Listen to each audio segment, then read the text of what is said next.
Salam alaikum la famille des Z, j'espère que vous allez bien et bienvenue à tous et à toutes sur la chaîne Renard des Surfaces, la chaîne qui parle, qui vit et qui respire le football.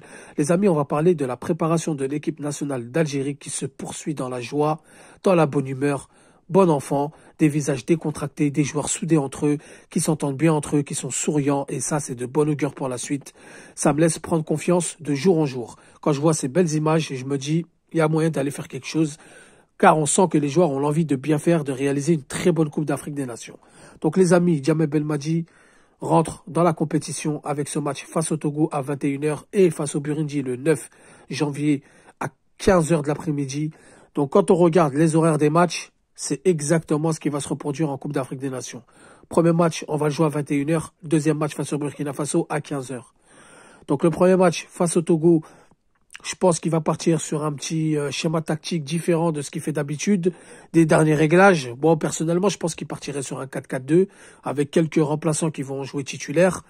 Des derniers réglages, comme je vous ai dit, des petites cohésions entre eux. Il va faire impliquer tout le groupe, etc. Donc, ça sera pas à huis clos, mais ça sera non télévisé.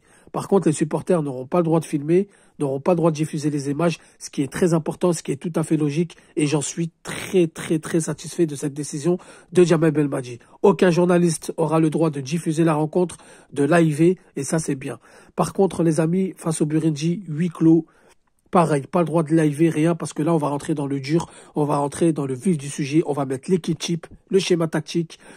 Donc, les amis, quand on regarde ces deux matchs, quand on regarde les deux horaires, le Togo et le Burundi, il a vraiment préparé les deux matchs qui sont les plus importants, l'Angola et le Burkina Faso. Car si vous gagnez ces deux matchs, franchement, après, c'est que du bénéf. Vous pouvez aller très loin. Vous sortez des poules en gagnant ces deux matchs, vous pouvez aller très loin. Peu importe si on finit premier ou deuxième, l'essentiel c'est de sortir des poules. Je pense que Djamel Belmadi n'a aucune envie de finir premier ou deuxième ou calculer le meilleur troisième.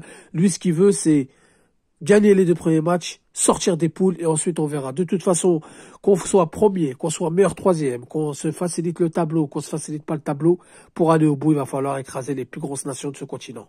Quand je dis écraser, bien sûr, vous m'avez compris. Donc, il n'y a pas de calcul à faire. Donc, quand on regarde ces deux matchs-là, on voit que le coach national est déjà dans la compétition, comme je vous ai dit dans la vidéo précédente. Il est déjà dans le dur. Il a déjà préparé son programme. Et ça, moi, ça me laisse vraiment prendre confiance de minute en minute, de seconde en seconde, d'heure en heure et de jour en jour. Car quand on regarde bien face au Togo et face au Burundi, c'est vraiment pour préparer l'Angola et le Burkina Faso. Les horaires ne sont pas anodins. Le fait de ne pas diffuser le match, ce n'est pas anodin. Tout ça, ça me laisse prendre confiance. Donc voilà les amis, la préparation se poursuit dans la bonne humeur. Il n'y a pas de blessés, il n'y a pas de joueurs dans le dur.